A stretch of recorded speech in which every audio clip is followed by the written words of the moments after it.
Welcome everybody to our webinar on federal infrastructure funds for California, broadband and beyond. Next slide, please, Lauren. My name is Micah Weinberg. I'm the CEO of California Forward. California Forward is a organization which leads a movement to make the economy and government work for everyone in California in all of the state's regions. Broadband has been a huge commitment of ours for a number of years through our California Economic Summit, and we could not be more thrilled to be hosting this webinar this afternoon in partnership with Sunny Wright McPeak and the good folks from the California Emerging Technologies Fund. Next slide. Tiny bit of housekeeping. The webinar is being recorded. There will be a Q&A opportunity in today's program, and please do submit your questions through the questions panel. We have a very large audience, so we won't be able to get to everybody's questions, but we will forward them along to Senator Padilla's staff when we capture the chat. And so I just wanted to say, by way of introduction, we're so grateful for all of you who've joined us today, and especially for Senator Alex Padilla, Majority Leader Reyes, and all the other speakers. They'll be providing an overview and answering questions about the bipartisan infrastructure bill spending on broadband and other important priorities. Senator Padilla, thank you so much for making the time to be with us today and for being a tireless champion for digital equity and for the state of California. We know that you are as focused as we are on California getting its fair share of these funds. And looking forward to talking to you about that today. But before I go on, boy, we have a lot of amazing co-sponsors for this event, and really appreciate everybody reaching out to their networks. There are so many of you that I'm not going to get a chance to read everybody off because we want to get to the senator's remarks. But you know, as I mentioned, just really grateful to everybody. Grateful to the organizations that have led our broadband work and the leaders, Trish Kelly, Eduardo Gonzalez, and Jason Schwenker over the years, and all of our partners in the public, private, and civic sectors. So I will now turn it over to Senator Polanco for a formal introduction of Senator Padilla. Just quickly, Richard Polanco served 16 years in the California legislature. In 1994, he was elected to the state Senate and served as Senate Majority Leader from '98 to his retirement in 2002. Senator Polanco is perhaps best known for his work with the Latino Legislative Caucus, which he chaired from 1990 until 2002. So Senator Polanco, I'll hand it over to you for the introduction of Senator Padilla. Thank you. Thank you. I represent the California Emerging Technology Fund as the legislative advocate in Sacramento.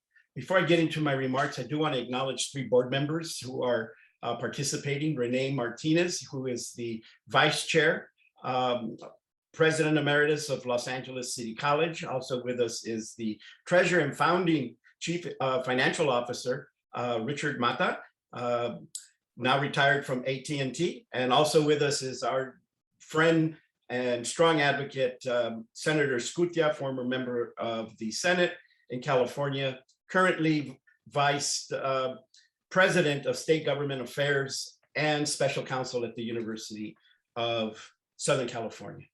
Having said that, I want to acknowledge that under the leadership of Sunny McPeak, our commitment to closing the digital divide is deeply rooted and unwavering. We are grateful to California Forward for hosting the webinar. We are deeply appreciative of more than 40 civic organizations throughout California immediately stepping up in a few days to co-sponsor this briefing by Senator Padilla. Senator Padilla is a longtime digital equity advocate and a valued partner to CETF. Senator Padilla requested that CETF become the sponsors of his legislation, the California Advanced Services Fund, that has authorized, dating back to 2010, the appropriations and later established the regional broadband consortiums. We appreciate that leadership and that vision. Senator Padilla also established the California Broadband Council, and we appreciate the fact that his confidence in recommending a CTF member in its composition has been accomplished. Senator Padilla is an ongoing force in federal policy. He continues to be a national leader for digital equity. We are honored to have him today to present and brief us on the Infrastructure Investment and Jobs Act. Please welcome our dear friend, the Honorable United States Senator from California, Senator Alex Padilla. Thank you, Senator Polanco, and thank you to everybody participating today, the hosts, the sponsors. I know that events like this don't just happen spontaneously, a lot of work and outreach involved in organizing. So appreciate everybody that's been involved in making it possible, because it is exciting and important information that we're sharing here today. And we're going to be looking to partner with everybody here to make sure that California doesn't just get its fair share of resources that will be available, but that we continue to build on prior efforts, build on the experience and the expertise of truly connecting so many more California families to not just high quality internet connections, but all the opportunities and resources that comes with. So it's in that spirit that I'm pleased to join and highlight how the historic $1.2 trillion in total Infrastructure Investment and Jobs Act will strengthen broadband in California specifically. We'll continue to support the overall agenda of the Biden-Harris administration, because the first infrastructure package is just that, the first. There's another Build Back Better package that's in the final stages of negotiation that I think will provide even more opportunities for Californians. But as Senator Polanco said, I've been involved with broadband access and technology issues since my time at the state Senate, really beginning of my time on the city council. It's one of the things that happens when you take someone with an engineering education and background and put them in the public policy space. We know technologies continue to evolve. Innovation happens at a much quicker pace than policymaking sometimes, but we need to make sure that we advance not just economic growth and opportunity, but equity and inclusion at every step of the way. That's part of what inspired the California Advanced Services Fund that Senator Polanco mentioned, which I first authored in 2008 as a state senator, and expanded it in 2010 and again in 2013. That legislation has funded hundreds of millions of dollars in grants and loans to support broadband across the state of California, particularly in some of the more remote areas of the state and some of the underserved and disadvantaged regions of California. Now, I championed them because of a report that I remember seeing in 2008. I had just taken over as chair of the State Senate Committee on Energy, Utilities, and Communications. And state and federal studies showed that there was more than 1.4 million Californians that lacked access to broadband. And half of the residents that did have broadband access only subscribed to low speed dial-up internet.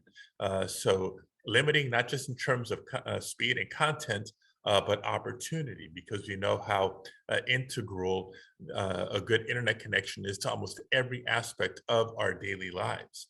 The good news is that today, the share of Californians with a quality, reliable, high-speed internet connection at home has risen dramatically. But we know that we still have a lot more work to do to make sure that we improve on the equity of those internet connections. As the COVID-19 pandemic made even more clear, broadband is critical infrastructure. Reliable, high-speed internet access is essential for modern life, not just for streaming movies or doing online shopping, but businesses, workers, students all know that access to broadband is just as necessary as safe roads and bridges. We've seen how broadband can enable remote work, which we've seen a significant expansion of during the pandemic. We've seen good quality internet support distance learning, along with things like telehealth appointments, and of course, connections with our loved ones. but communities throughout the country, and California is no exception, still face large disparities in broadband access. You might remember that California made news during the pandemic because of an image of two young students trying to do their online homework outside a Taco Bell restaurant, because at least the Taco Bell restaurant had Wi-Fi where they didn't have sufficient Wi-Fi at home.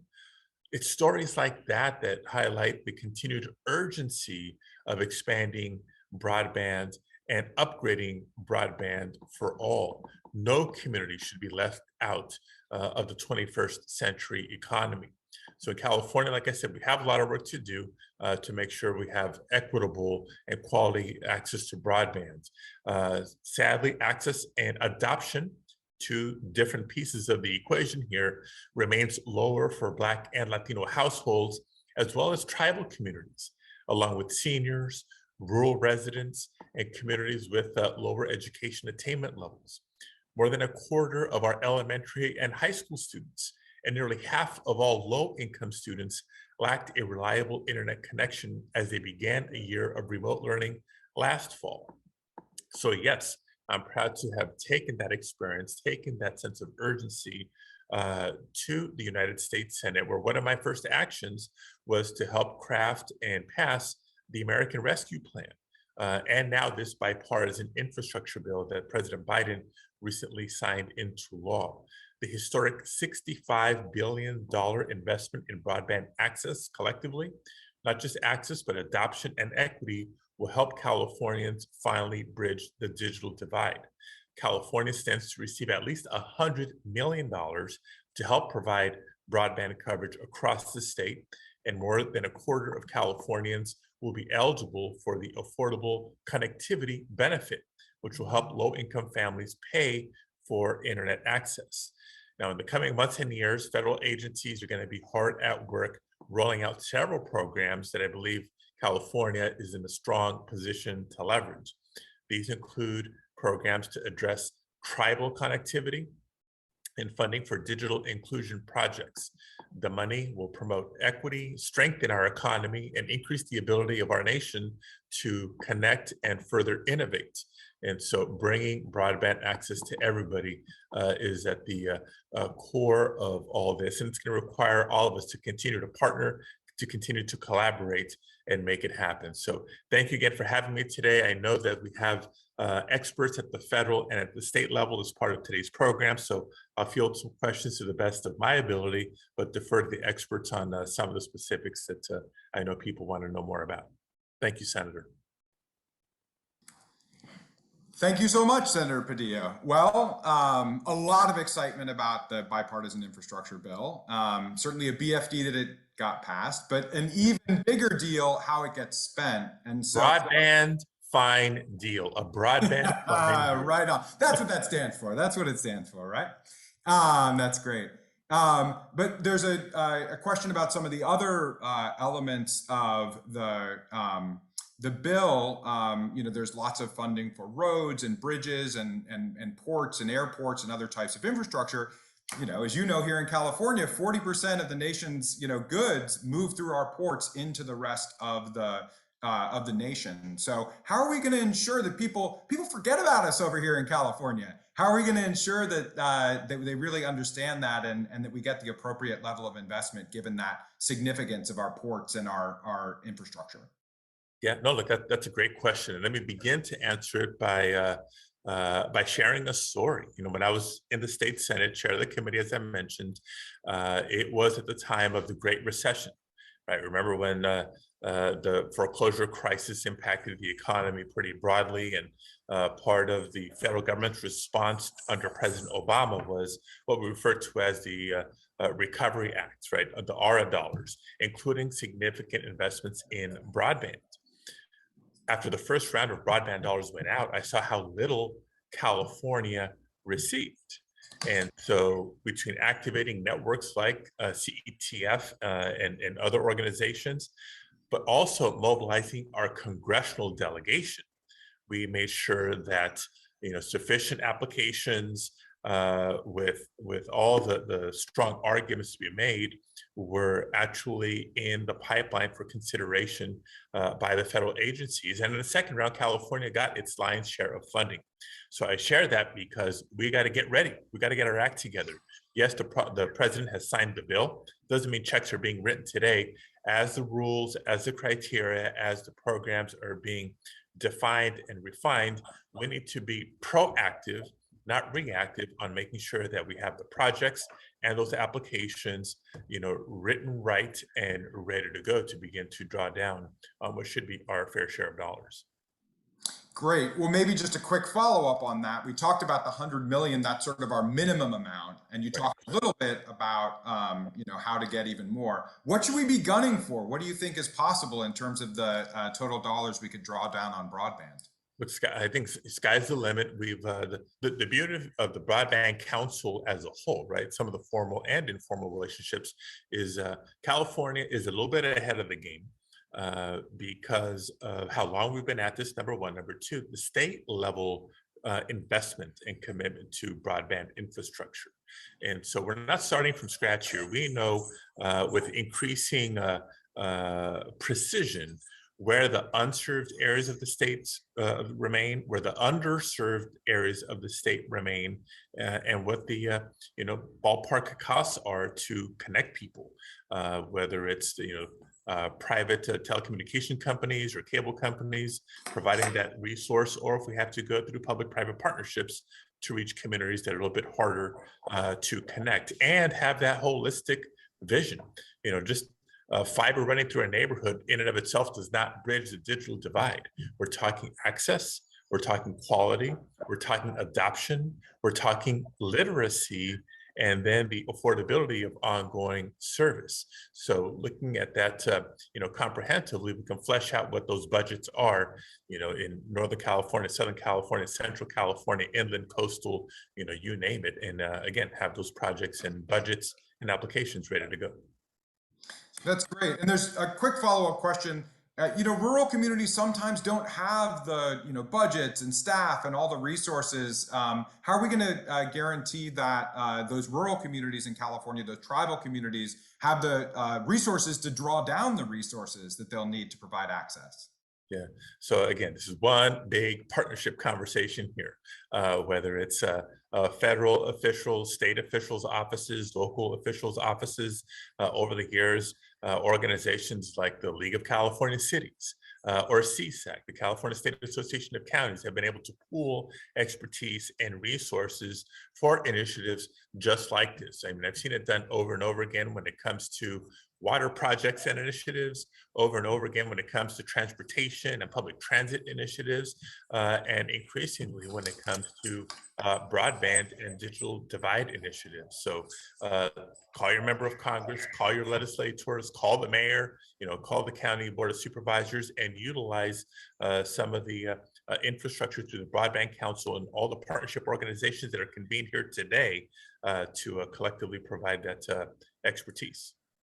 Great. And you talked about this a little bit, but it's not just a matter of having fiber run through your neighborhood, but ultimately having individuals being able to afford and access high quality broadband infrastructure. How are we going to work to make sure that access to affordable high quality broadband is a reality for people beyond the infrastructure that we put in the ground and elsewhere?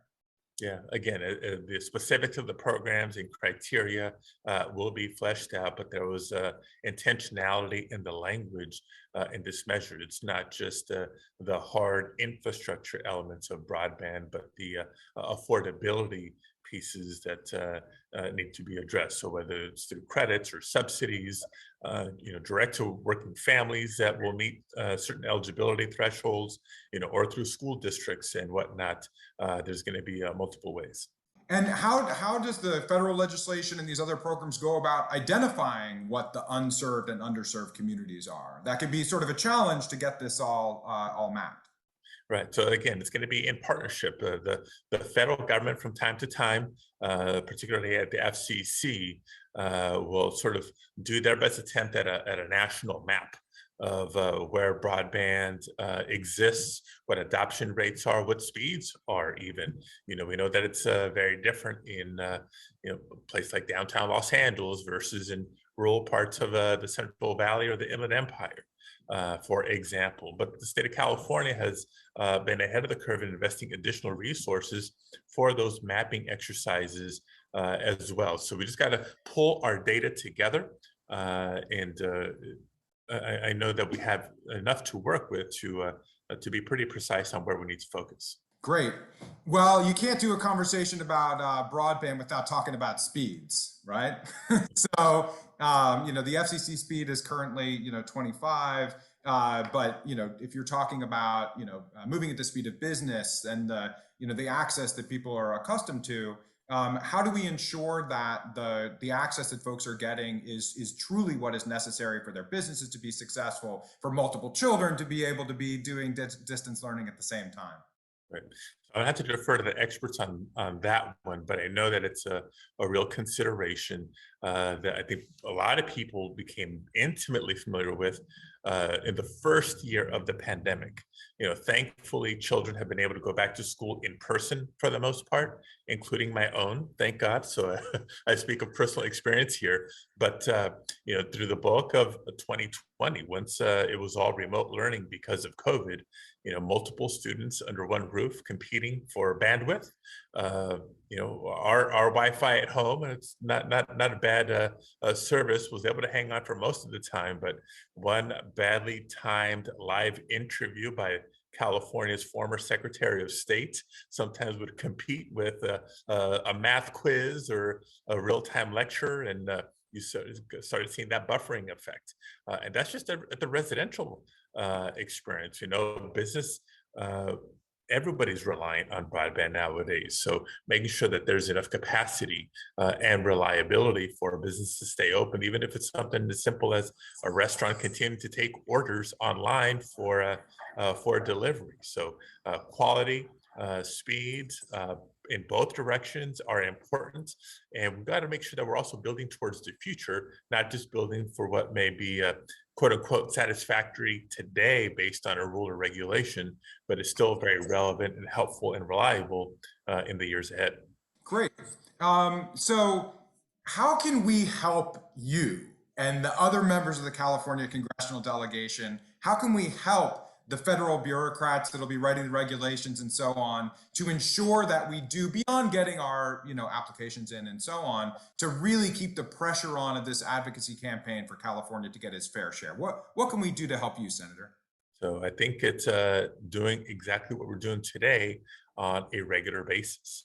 Let's be proactive. Let's start engaging in the conversation with folks that will be writing the rules, and continue to bring forward, the basic needs of California as a whole and the different regions of the state, but knowing that each region is also a little unique, whether it's economic information, median, income in one particular jurisdiction that may not fit the mold, or topographical concerns. We know that in some areas, part of them not being properly served by quality internet has to do with going over a mountain or running through areas where infrastructure is more difficult. We've got to bring those unique challenges to the attention of the folks writing the rules so that proper accommodations and flexibility can be built in.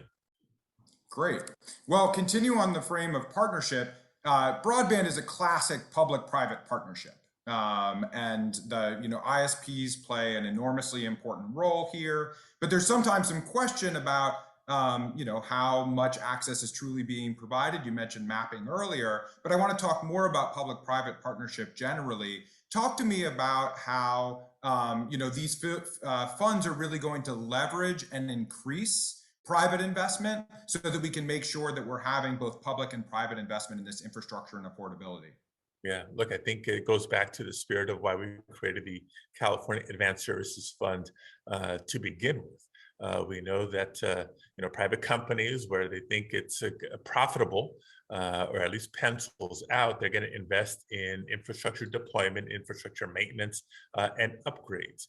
And the areas that tended not to be serviced were areas that maybe the those who provided the cable service or the phone service historically, et cetera, didn't think it penciled out for them. We created the Advanced Services Fund to be able to leverage those private investments. So that was the beginning of the public-private dollars and partnerships to have broadband reach out further into the unserved areas of the state. Now we have a third pot. So imagine private dollars leveraging state dollars to be able to fully leverage federal dollars. That's how I think we're going to be able to continue to close that gap. So the model is there. We created it in California, and we're going to continue to build on it. Thank you so much. I don't know if you have time for one or two more questions. Maybe one last one here before my next. Okay, great. My next virtual event. All right, that sounds good. We'd absolutely love to have you back at any time. Thankfully, our broadband connection is holding up in the Senate office building. So. Yeah, that's how many broadband webinars have had broadband challenges, certainly. So I guess maybe just there have been a lot of questions. People really want to see this happen, but they're worried about their own capacity to make it happen in local governments and so on. So just maybe a few more remarks about the federal funds or other supports for these local communities, rural communities, tribal communities, how to ensure that the monies are getting to the places of greatest need that may not have the greatest resources. Yeah, again, so invite everyone to continue to get engaged, continue to be engaged, and to stay vocal with your unique challenges and with your unique needs. I think any resource, any question that you may have can probably be answered by somebody on this seminar right here, right now. It's a matter of making those connections, making those introductions, and establishing those partnerships. So I'm confident that we've laid a strong foundation in California, and we're going to do well by this next round of funding. Well, that's fantastic. Thank you so much for being here, Senator Padilla, and we really look forward to working with you, this big coalition that we pulled together today, and everybody else that cares about broadband in California. And that's a perfect segue to our next speaker, because we're about to get super technical. There have been a lot of technical questions in the chat, and over the course of the next hour, we'll get a chance to answer most of them. So thank you again for being with us. All right. Well, I would now like to turn it over to Evelyn Romali. She is the National Telecommunications and Information Administration Administrator and Acting Assistant Secretary of Commerce for Communications and Information.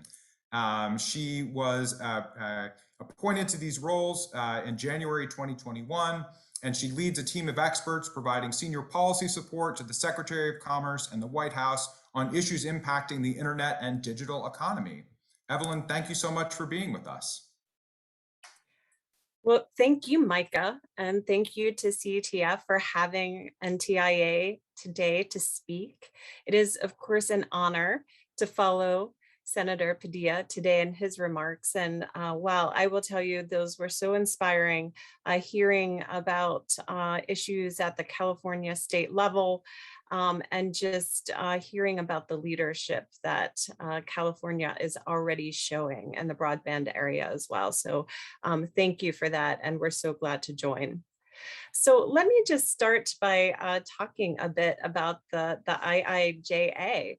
With the president's signing of this monumental historic act, we have taken a significant step as a nation in achieving the goal of providing broadband access to all Americans.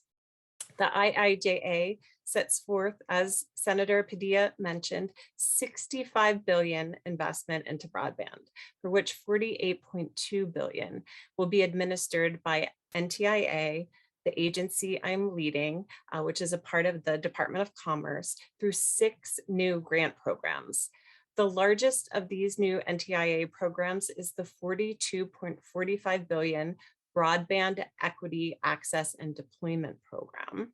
And the BEAD program, as we call it, will be distributed among states, territories, DC, and Puerto Rico for projects that support broadband infrastructure deployment and adoption.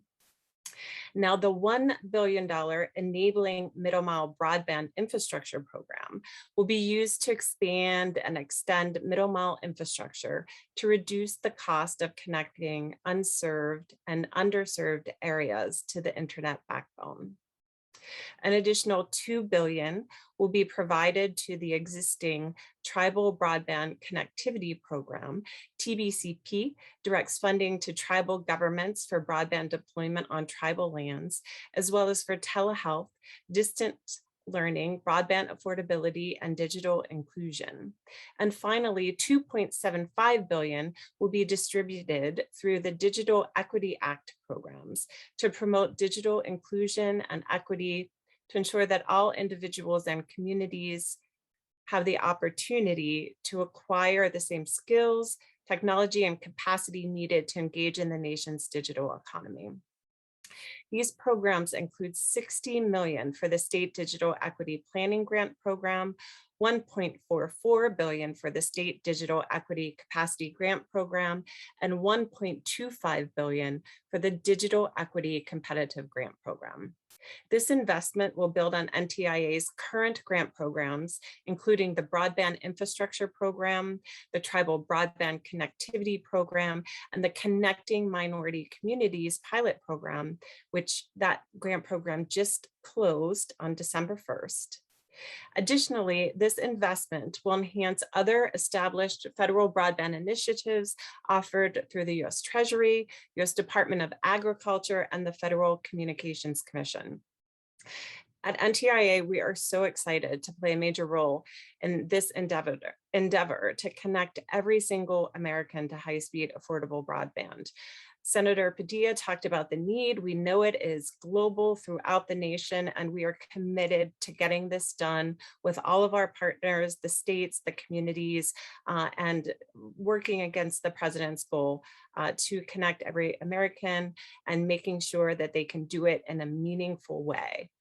We intend to work closely with each stakeholder and tribal governments, industry, and community leaders as well as we look to close this digital divide. Now, let me get into a few more details. And I know we don't have an unlimited amount of time today, but let me go through some details really quickly for the audience today. So per the IIJA, the state-focused broadband grant programs are formula-driven in terms of how funding is to be allocated and awarded. California, or any state for that matter, can organize themselves in a manner to proactively engage with us through the state grant programs by aligning state and local resources to help with the planning, administration, and implementation of projects that could be funded through their allocations. This includes engaging California State Broadband Office, Office of Economic Development, workforce planning offices, and permitting and rights of way management. California will, at a minimum, receive $100 million in the minimal initial allocation, with additional funding derived from the formula in the Act. This amount will not be known until the date from the FCC's new broadband maps is complete. And we were hopeful that this will happen early summer in 2022. The Broadband Data Act requires the FCC to include state data in their new maps, so California's continued efforts to gather more granular data about served and unserved areas of the state will help ensure you receive the funding necessary to close remaining gaps. In the coming months, NTIA will begin to convene virtual listening sessions and other outreach activities to discuss the key broadband program provisions in the IIJA. We're also planning to issue a public request for comments, and we encourage responses from all interested parties to help us as we develop the program guidelines. States should also seek to develop a holistic plan that considers coordination with state and local governments, community groups, industry, and other broadband stakeholders. Bringing everyone to the table to strategize on not only broadband deployment, but also adoption, workforce development, and other programs will help to ensure that states meet the administration's goal of 100% deployment, adoption, and use. And at the federal level, we're working collaboratively with all of the major funders of broadband to share data about awards made and to promote alignment between the programs that can support broadband adoption and deployment. If you visit our Broadband USA website, you can find further information about federal funding. We know that excellent work is already underway at the state level in California. Senator Padilla talked about some of that work, including coordination between the Department of Technology, the PUC, the Governor's Office of Business and Economic Development, and CTEF to produce an actionable statewide broadband plan, data and mapping and grant programs, and the work to connect all Californians. And we also know that you'll work to ensure that the state departments of transportation, education and housing are also working together to build the best possible plan for this funding. So thank you so much for the time today so we could share some details on the new program. We're so excited to be partnering with California as this work continues. We have 180 days to get our initial notices of funding opportunity out to the states. But again, we will be in touch and we'll be holding listening sessions, and we hope to hear from all of you in that time. Micah, back to you. Thank you so much, Evelyn. Really appreciate you being here with us today. And that was very helpfully complimentary because the audience was clearly here, for also the weeds of how this is actually going to work. So we'll be getting into more of that in the Q&A. But first, we are going to have a state level perspective and then an expert perspective to tee up that conversation. So I am happy to introduce Assembly Member and Majority Leader Eloise Gomez-Reyes. In 2016, she was sworn in as a California State Assembly Member for the 47th Assembly District. She serves on the Aging and Long-Term Care Committee, the Budget Committee, the Judiciary Committee, the Utility and Energy Committee, the Legislative Ethics Committee, and the Budget Committee on Education, so keeping very, very busy. On December 7th, 2020, Assemblymember Eloise Gomez-Reyes was appointed as Majority Leader of the California State Assembly, becoming the first Latina and only the fourth woman to hold this position. So we are very happy to have her here today to provide a state-level perspective on the infrastructure bill and the broadband and other funds coming to California. Thank you so much for being here, Majority Leader. I do want you to know how much we appreciate the trailblazing Senator Padilla and what he has done for the digital champion, especially when he was here in the legislature. His leadership was extremely important to us here, and we're grateful for his continuing leadership in the US Senate. The California legislature and the governor took bold action, as we know, this year to approve historical investments to close the digital divide and seek to achieve digital equity, including allocating $6 billion in high-speed internet infrastructure and authorizing extended collections into the California Advanced Services Fund for the next decade of $150 million per year. As Senator Polanco mentioned earlier, Senator Padilla established the CASF in 2008. The California legislature is well positioned to partner with the federal government and to leverage federal funds with state investment. The state of California is ready and willing to partner with the federal government to accelerate broadband deployment and adoption. I will say that it's such an impressive spectrum of co-sponsors here for this briefing, and it bodes well for substantive collaboration and coordinated action moving forward with sincere public-private partnerships. We are so grateful to Senator Padilla for providing this briefing, and especially appreciative of U.S. Department of Commerce, National Telecommunications and Information Administration, Acting Director, Evelyn Remaley, for taking the time to join us. And we do welcome the guidance and counseling from NTIA on how we can support their leadership on closing the digital divide. We just appreciate so much all that is being done and the partners that are here gathered and want to lend my voice to such a wonderful group, and especially to our great leader, Senator Alex Padilla.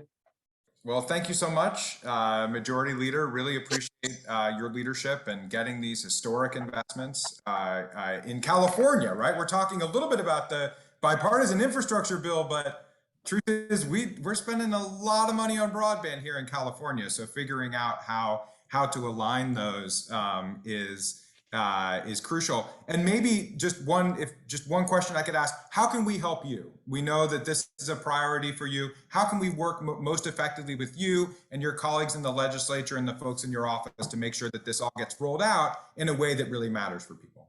I think providing the information that we need. As you know, the speaker put together a working group of a number of legislators, including Eduardo Garcia, Cecilia Aguilar Curry, and a number of others who had specific needs for their communities. And I think that as you put together your priorities, providing those to us, I think is extremely important, so that as you mentioned, as we roll it out, we're sure to include everything. And we're very committed to this. It's something that we don't want to see our students suffering without broadband. We don't want to limit the telehealth opportunities for the community. There's so many areas where we absolutely need to expand broadband and make sure that it is available to everybody.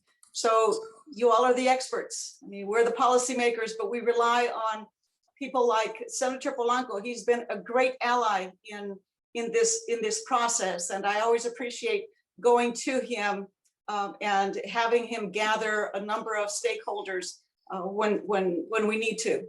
And that is the sort of help that we need. Well, thank you so much for being here with us this afternoon. Really excited to continue to work in partnership with you and your colleagues in the legislature and this broad coalition to really make sure that we're delivering for the state of California.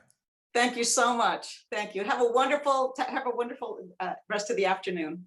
Excellent. Thank you so much, ma'am. Thank you.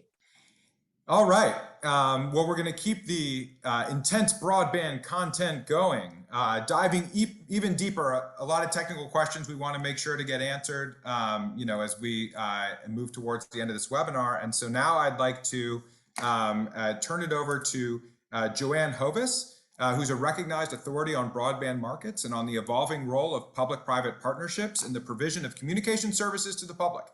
Joanne has testified before Congress on issues related to rural broadband, public-private partnerships, and the digital divide, and has provided expert presentations to the Federal Communications Commission, the U.S. Conference of Mayors, the National League of Cities, and other national organizations. She's also a repeat California Forward webinar presenter because we were so impressed with her when she joined us last year. So Joanne, thank you so much for being with us and really looking forward to your remarks.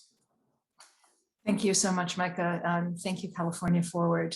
I am delighted to be here and very excited to talk about what is without question my favorite topic. And this is a very exciting moment in which to find broadband an exciting topic. Let me share with you all a little bit from my perspective, having worked in this field since the advent of the commercial internet in the mid-1990s, why I think this moment is so remarkable, and also why I think that the state of California has done a really nice job of aligning itself and preparing for the opportunity and preparing for what is coming based on the requirements of the IIJA, the way the administration is thinking about how it gets rolled out and so on.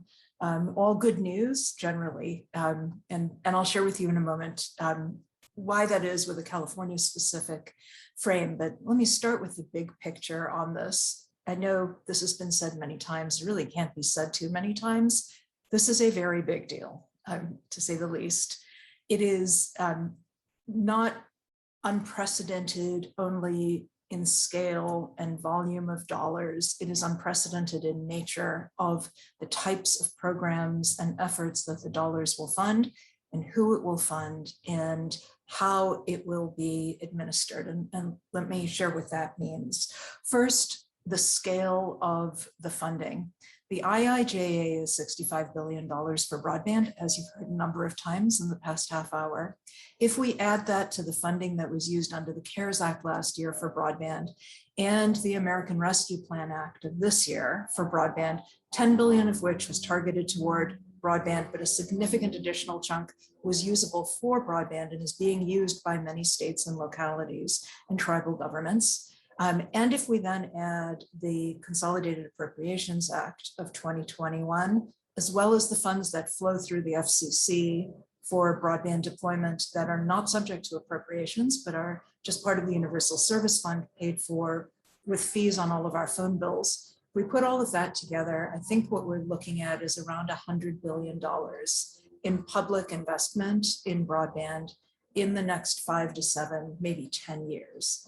$100 billion when the most significant investment we had made as a nation in broadband previously was the American Recovery Act that Senator Padilla referenced, and that was a total expenditure of $7 billion in that era following the Great Recession. And now we're looking at something like $100 billion.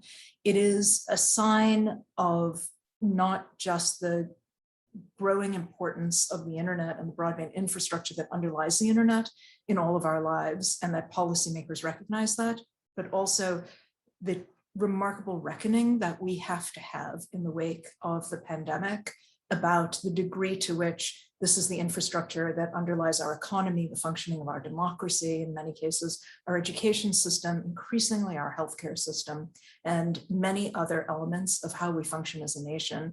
And when we came up short in the early days of the pandemic and realized, for example, that we had tens of millions of students who could not connect to school because they did not have broadband, because it wasn't available, or because it wasn't affordable, or both.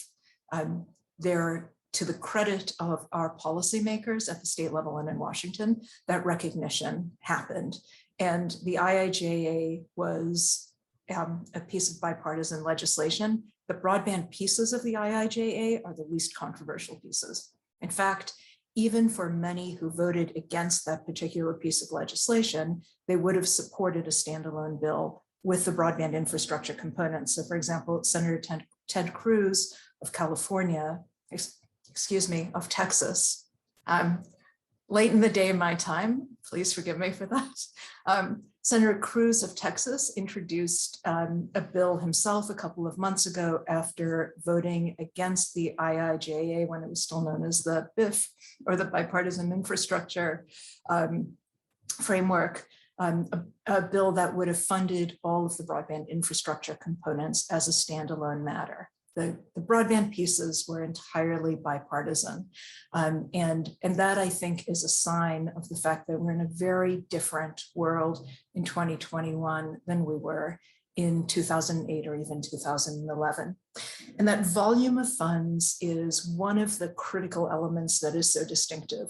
Here's the second element that is so distinctive about it, which is that this funding largely flows through the states. And that is also a sea change in how Washington, D.C. thinks about how to allocate funding. Now, we've never seen this volume of funding before, but for the most part, the great majority of what has ever been appropriated by Congress or created through fee-based mechanisms such as the Universal Service Fund has been administered and given out, allocated by largely federal agencies, or in the case of the FCC, independent commissions.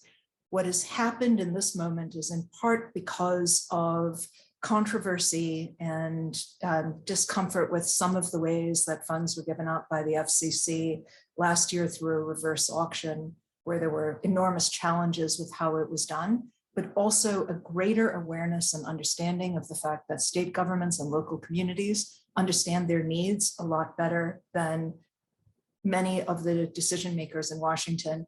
The great majority of the funding that is targeted for broadband in the IIJA, but also in the American Rescue Plan Act, is flowing through state government.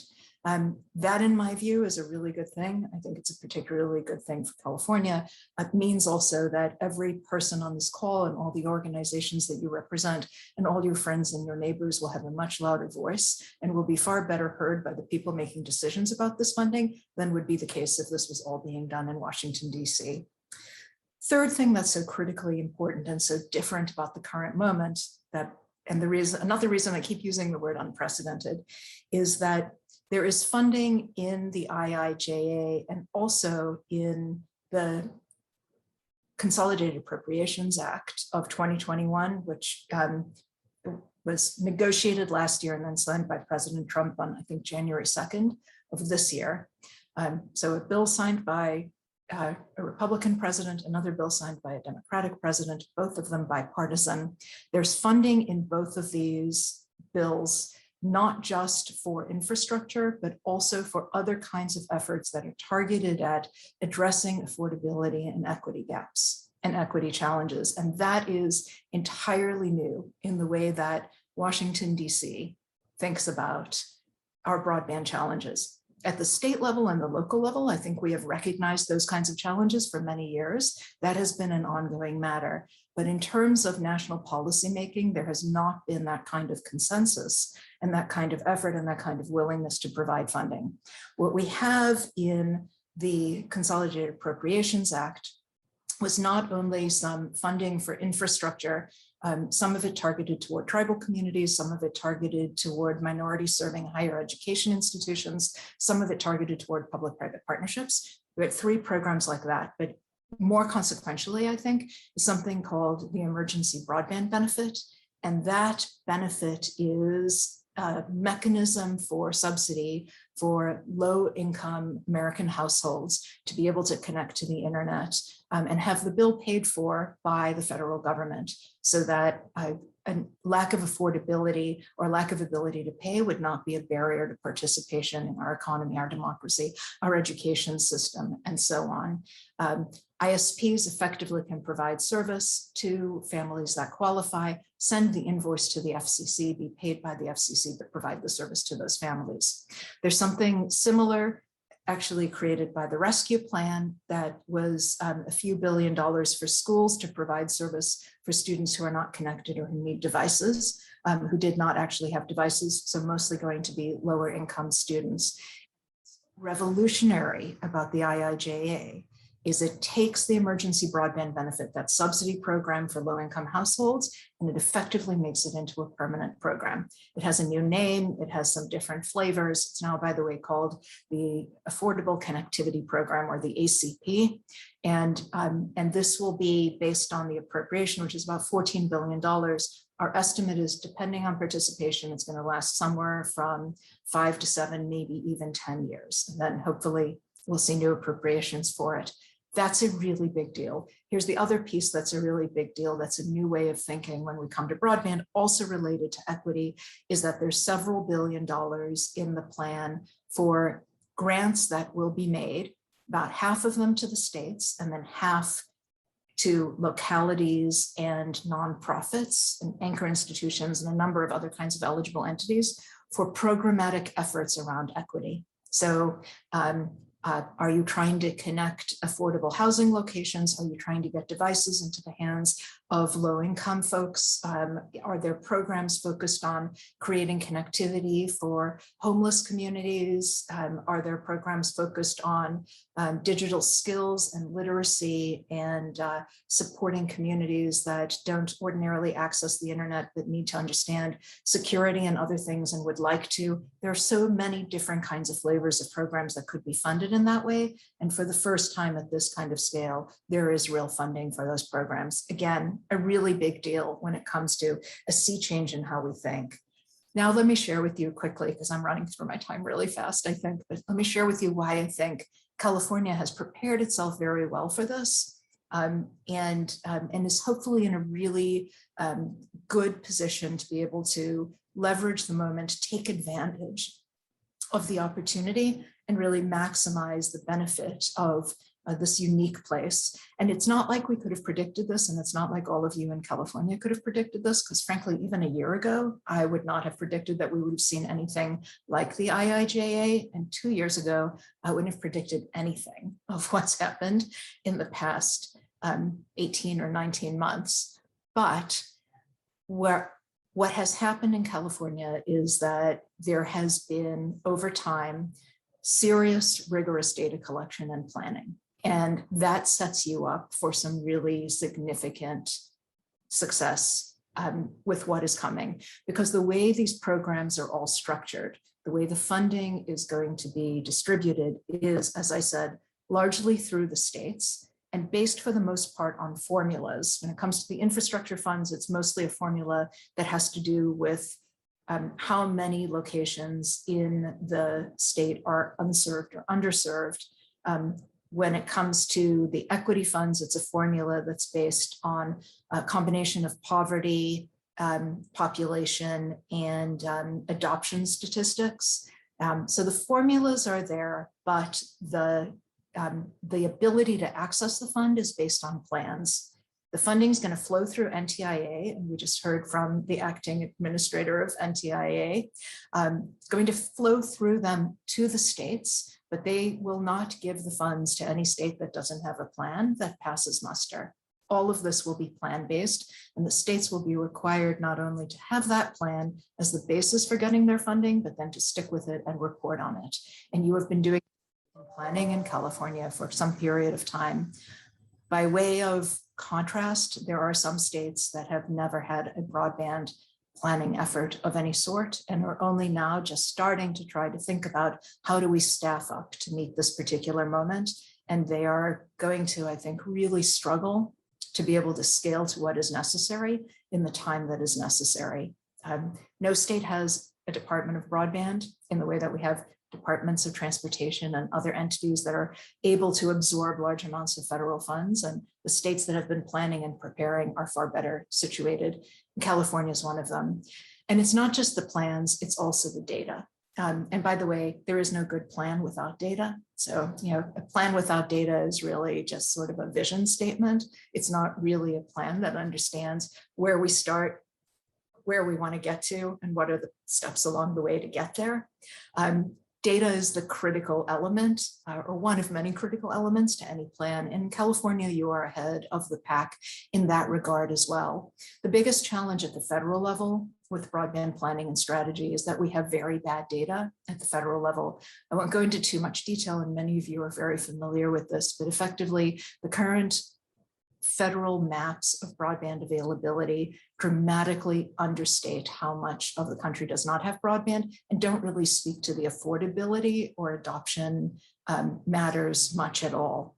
And what is going to happen now is that the FCC is going to have to develop, as Senator Padilla mentioned, a broadband availability map at the address level, which is something that has never been attempted at the federal level.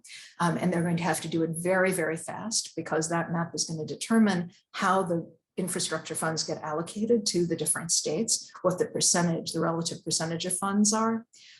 For states that already have good mapping data, they will be able to support and inform what the FCC does. And then critically, because Congress required that the FCC map then be open to challenge by members of the community and local governments and any other interested entity who can provide data, that the FCC data are wrong. Because of that, the availability of high quality data in California is going to be a tool for advocating for the needs and the rights under this legislation of Californians and of the state generally. I can go into a lot more detail about how that will work specifically and why I think it's so consequential, but I will just share with you as someone who works in many states and across the country that I really do think that all of the thinking, the planning, the rigorous analysis, and the effort of the past decade or more that you have undertaken position you now for this moment. I'm going to share one more quick thought that I think is also really consequential, which is that there's a huge role for local governments in all of this. It's not just the state and the federal government. localities and their nonprofit partners are going to be an enormous part of all of the programs I just described, and of making sure that the private sector understands the needs of the community and a variety of other things. There are also opportunities for localities and nonprofits to be part of some of this funding, depending on how the state determines how to allocate it.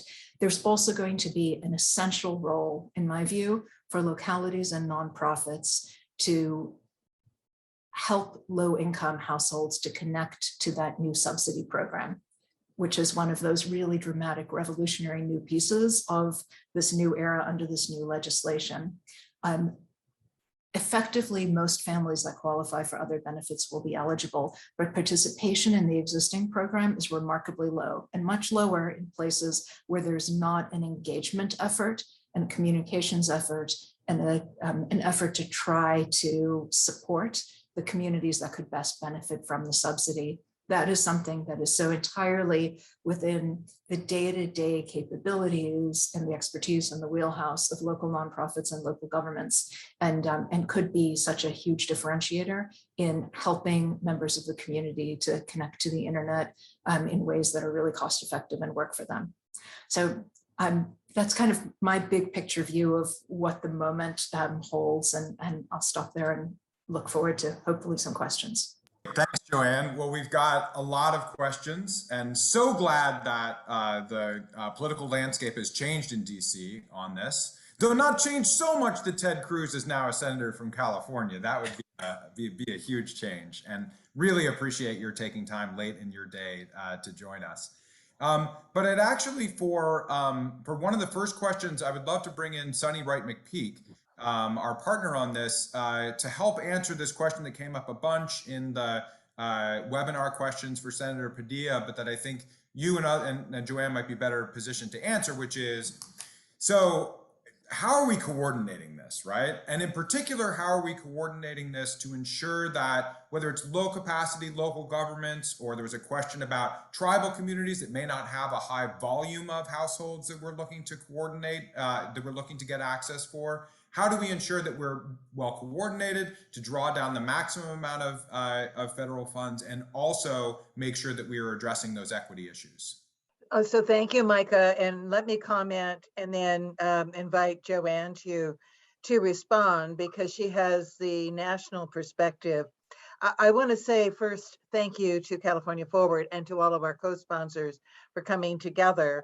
What we heard from Senator Padilla is this is a huge beginning. The partnerships are forging among us as we speak. And Majority Leader Reyes said the same thing. It's one thing to say it, it's another thing to make it happen. And that's where I think everybody is asking their question in one way or another: how do we get the rubber to hit the road? And how do we actually get to very specific projects for deployment and productive collaborations on adoption? So I'm going to offer a couple of comments. I do think that if we look back to when Senator Padilla authored the California Advanced Services Fund, which was proposed by Rochelle Chong and Mike Peavy at the Public Utilities Commission, that no one had an inkling of where we would be today, and that speaks to what Joanne has just said. There's no substitute for hard work, no substitute for leadership and putting one foot in front of the other.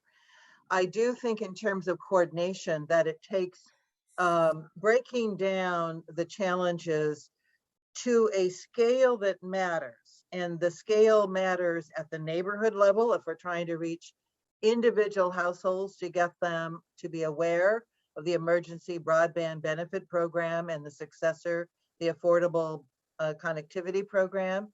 It matters at a county and city level if we're talking about policies for both promoting information about broadband, but also accelerating deployment to do streamlining on approvals of projects and permitting. It matters at a regional level if we're going to get to scale to have cost-effective deployment and to be able to reach the hardest to reach households And then along that path of deployment, connect all other customers, especially anchor institutions. That requires, I think, continued engagement with the two agencies at the state level that have lead responsibilities on deployment. As you've heard Eloise say, Alex say, Assistant Secretary Ramali say, and then Joanne continues to use the word, which is worth repeating, unprecedented, Joanne. Absolutely, we have more money than we've ever seen. It is true dollars, real dollars. Senator Everett Dirksen would be quite proud that we have real money on the table. Using that effectively, though, is another matter. And so I think at the state level, it's the California Department of Technology, Amy Tong and Mark Monroe and Scott Adams are in lead, with CNIC as the third-party administrator. They cannot tackle the entire state at one time. It does need to be done regionally. Fortunately, in California, one of the benefits we have is authored by Senator Padilla is regional broadband consortia. Their responsibility is to convene all of the stakeholders at the regional level, which is scale for infrastructure deployment. Then not only do we need to look at middle mile, but every middle mile investment needs to be in service of last mile, particularly the hardest to reach. If we don't know where we're going, any road's going to get us there. And that is the fear that we all have about, we need to be disciplined and focused on last mile. The other state agency that has responsibility is the Public Utilities Commission for last mile. And so having at the regional level, and I'm just going to give assignments out as if I had responsibility or authority, it doesn't matter.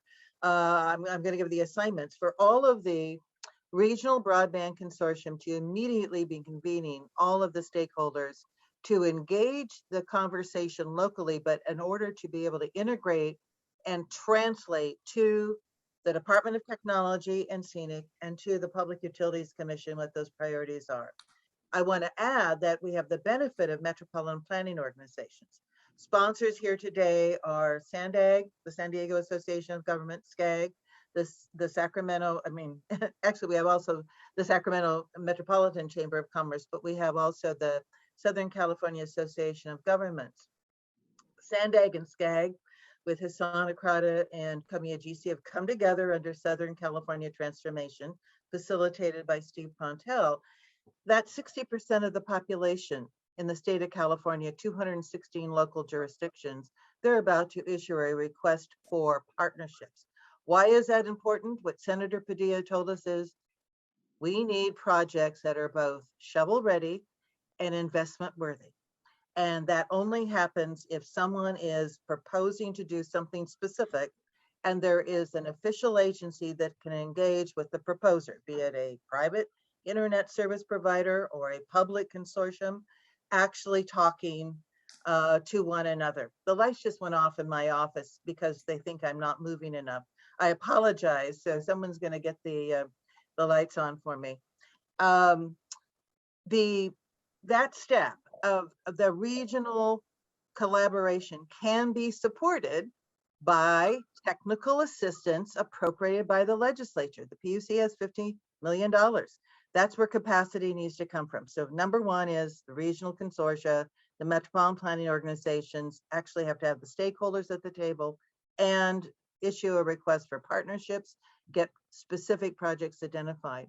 The next step is we're very fortunate that CSAC, the League of Cities, RCRC are co-sponsoring today. They represent all local governments in California. 58 counties, 482 cities. Today, the PUC is getting comments about rural versus urban counties. I want to tell you that except for the city and county of San Francisco, every county has rural areas in California, and I can even find some open space in San Francisco.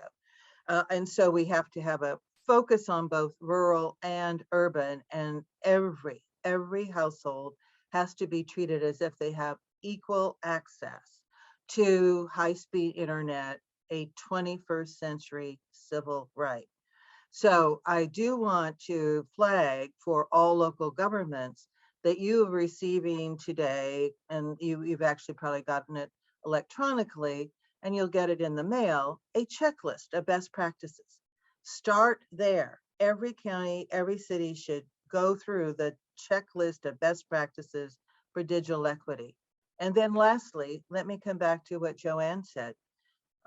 It is pretty amazing that the Congress of the United States passed and President Biden signed a couple of pieces of legislation. The Emergency Broadband Benefit Program has to December 31st to have people sign up. As we speak, the largest county in California, the largest county by population in the nation, Los Angeles County, led by the Integrated Services Department Chief, Selwyn Hollins, is getting information out to every qualified resident in LA County, every recipient of public assistance that's an automatic eligibility for EBB. Every county should be following suit. And then the good news is there is the Affordable Broadband Connectivity Program, for which the FCC is now taking comments. There will be a seamless transition of everybody signed up for EBB over to the Affordable Broadband Connectivity Program. I run through these three things: the infrastructure deployment at a regional level, all cities and counties adopting or going through their checklist to adopt best practices for digital equity, and getting the word out to all eligible Californians about affordable broadband. Because Micah, you ask, where does coordination take place? It takes place at all levels. And indeed, there has to be a convener. And I come right back to California Forward and the role that you have played in the civic stewardship space, bringing public and private together. So we look to you as California Forward to continue to hold all of our feet to the fire. And I think I heard Senator Padilla say we should continue these conversations going on an ongoing basis. And I heard that from Assistant Secretary Ramali. And I do know that Eloise Gomez-Reyes would love to see us get our act together among all of the partners on this webinar today. Great, and that was such a great answer that we've been asked to transcribe it and send it out to everybody participating on the webinar today, Sunny. So thank you for giving us our marching orders and, as always, marching us in the right direction. Joanne, is there anything that you want to add in terms of perspective on how to get the right money to the right places at the right time? Well, I would say first that I wish every state had a CETF and a California Forward. You are a very fortunate state, and it's marvelous to just sit here and listen. That's the first thing. I think the second thing is I just want to reiterate that marvelous emphasis that Sunny put on regional and local effort, and that this is going to be such an opportunity for local communities with their partners to really take advantage on the infrastructure front, on the low-income subsidy front, on the programmatic front. I don't know that we'll ever see a moment like this again, not on the infrastructure side anyway. This is a one-time opportunity. Now is the moment to plan, to use that checklist of best practices in digital equity, to seek out resources on public-private partnership, to think about robust process at the local level to identify what your needs are, who your best partners are, who offers you the best opportunity and deal, how to deploy your own assets and resources in the best interest of your community. This is really it. Starting 9 months from now, it is going to be too late. And 3 years from now, we will either have greatly succeeded as a nation or not. And I hope it is very much greatly succeeded. There's enormous pressure on the states. There's enormous pressure on the federal government, but I think actually a huge part of this and whether we succeed or not is going to be determined at the local level. Yeah, absolutely. And maybe if I could ask you to add just a little bit more information, there have been a lot of questions about when, right? Like, what is a reasonable expectation in terms of when we will see the middle mile connectivity, the last mile connectivity, the affordability programs, and so on, really move the needle on high quality broadband access, especially for low income communities and communities of color? So as far as the low-income subsidy goes, that launched at the beginning of April. That is happening today now. And if you are a local community or a local nonprofit that thinks about this and cares about this, there are best practices out there too, but an engagement effort to try to help your low-income households to connect through the emergency broadband benefit, which will then migrate into the Affordable Connectivity Program, as Sunny said. You can be doing that today. And the sooner you do it, the more impact you will have. And the beauty of it is if you do it today, that family, if they retain eligibility based on income, could have that benefit for many years to come. And by the way, commercial ISPs are your partner in this, because for them, this is also a very low risk way to serve an additional customer segment. And there are lots of reasons why this works in their best interests, but from my standpoint, it's win-win-win in every way. So that's one thing. I can't speak to the timing on the California specific programs, but I can say that the timing on the federal programs is that between now and about 6 months from now, we'll see an enormous amount of activity at NTIA within the Department of Commerce. That is already happening, even though there's not yet a confirmed administrator. And unfortunately, that whole process is moving relatively slow, but there will be multiple efforts to try to launch many of these programs and to set up timelines. Until we see how they're designed, we don't have a whole lot of detail, but generally the expectation is that the FCC's map is supposed to be ready at some point next year. I am less optimistic about the timing on that. Just having worked on mapping programs, it's an enormous effort, and doing this at a national level and doing it well is going to be an enormous amount of work. And in a perfect world, there would have been years to do it and not just months. But at some point next year, there will be a map. In the meantime, the digital equity planning funds are likely to start to flow to the states, and some of the infrastructure funds will start to flow to the states. Each state will get $100 million in IIJA broadband infrastructure money, just period, every state, regardless of what the need is. And that should happen relatively quickly. It's all the extra money, the great bulk of it will be distributed based on how much of the state is unserved. A little bit more complex than that, but just generally it's going to be proportionate relative to the need from an unserved standpoint. And that's what's going to require the map. So those funds we may not see flow until the end of next year or 2023, but infrastructure projects take time anyway. These are multi-year at best efforts.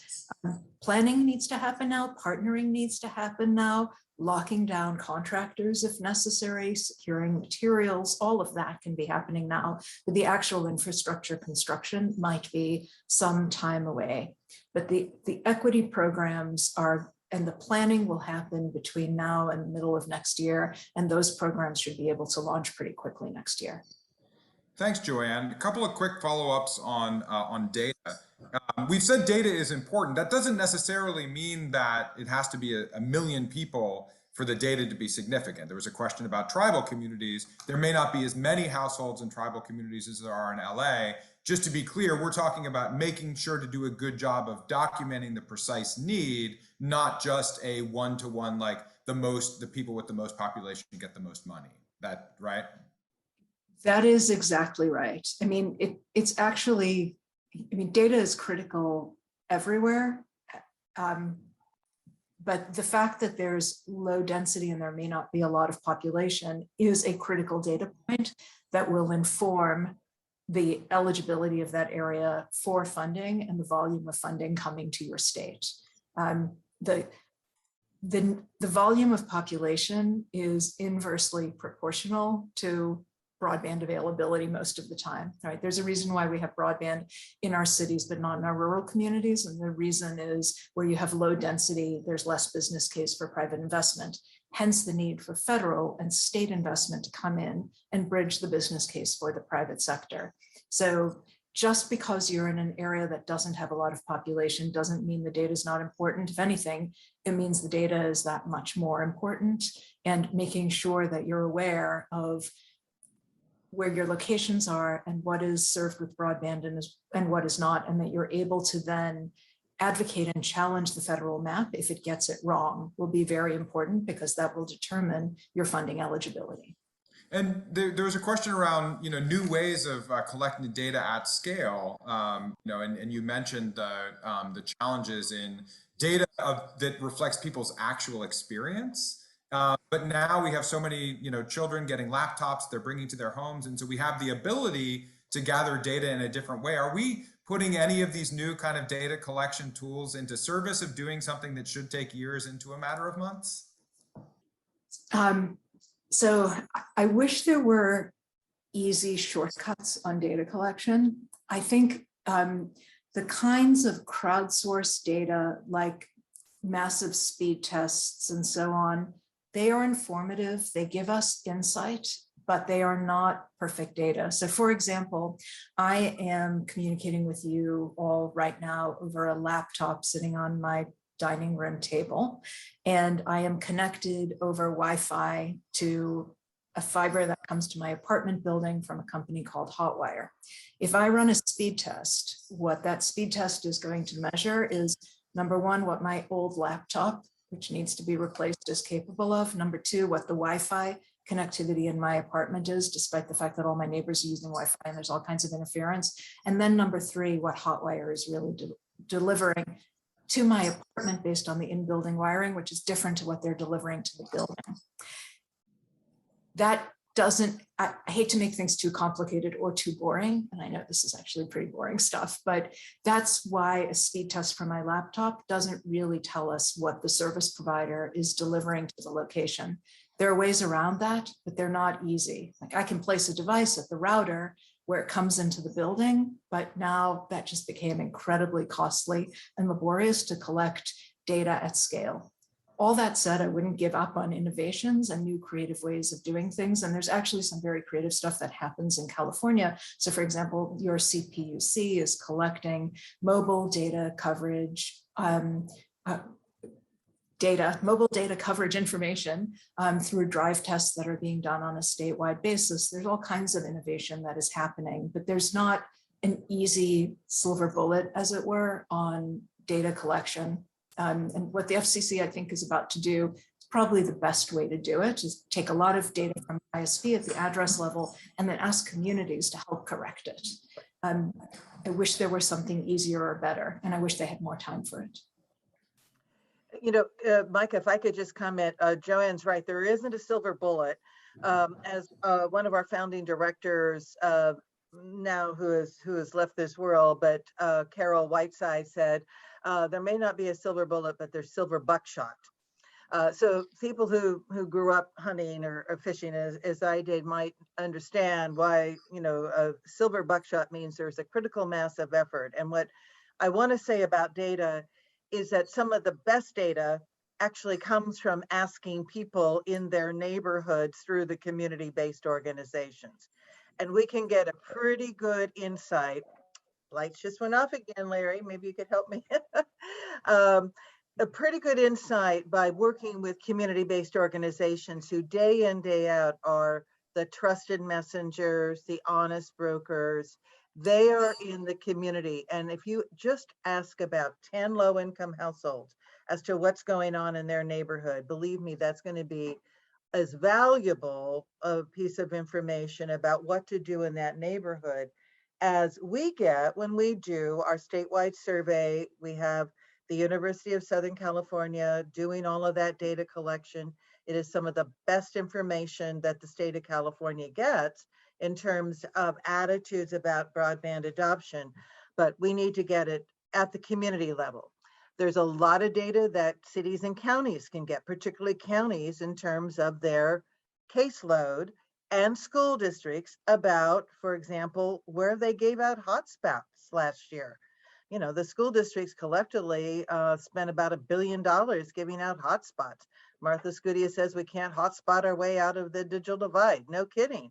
We actually have to have adequate infrastructure, as Joanne says, to know after it comes to your unit or your building or your home or your school, when it finally gets to you on your laptop, what is actually going to be the effective speed. So getting this data that already exists and putting it into the mapping would be quite helpful. And then lastly, we need to have continuous feedback loops as we do the deployment. Think about at that statewide level, as deployment happens, if people are told about that infrastructure, the take rate dramatically increases. And part of that is actually asking in an iterative way what the residents are doing. So local, city and county, and at the region as deployment happens. Awesome. Well, thank you so much, Sunny. Thank you so much, Joanne. Thank you so much for all of the folks who participated in this webinar. Joanne or Sunny, or do you have any sort of last thoughts that you want our audience to keep in mind before we sign off? I'll defer to Joanne. Maybe you've looked at what's going on across the country. You've seen some of the questions. If you were going to give us marching orders, what would you say are the next steps that we should really hone in on, Joanne?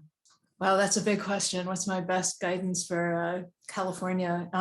I would say, keep doing everything that you are doing. You have more organization, coordination, scale, effort, and lessons learned than just about any other state. And just scaling that up, I think, is going to be the key. This is orders of magnitude larger than anything any of us has done before. And be patient with your policymakers. Like, this is going to be really hard, not because anyone's not doing their best, but because it's just going to be really hard. And there wasn't a lot of time to prepare for it. You're better off than most. But it's an amazing moment, and we're going to have to all, it's going to take all of us, and it's going to take a lot of patience. Awesome. And I want to, if I could add to that, Micah, what occurs to me as I'm seeing all these messages come in on chat, people are engaged. And as you mentioned at the very beginning, and Majority Leader Reyes and Senator Padilla, this is an incredible collection of co-sponsors who have come together. I want to suggest, and I know your staff is going to kill me, if not you, if you say yes, but I do think that you, California Forward, it would be very good to have a debriefing conversation with all the co-sponsors. Every one of the organizations that step forward today has been listening. I think they are taking in the thoughts. They are probably doing a much better job of integrating things than I am. I always want to listen to what people think could be done. And I trust that when we put smart people in the same room or on the same chat or webinar, that we're going to see breakthrough ideas. So that is a concluding suggestion for you, Mr. Weinberg, and California Forward, is that you actually continue to take this major leadership role and have a debrief conversation with the co-sponsors about next steps. I think that could be very helpful. Great. Thanks, Sunny. And of course, we'll continue to do everything that we do in partnership with you and the other important leaders of the state. So thank you so much for being here. We'll follow up with those who've been on this line. Thanks, Joanne. And thanks to everybody for making time for us during your afternoon. Take care, folks.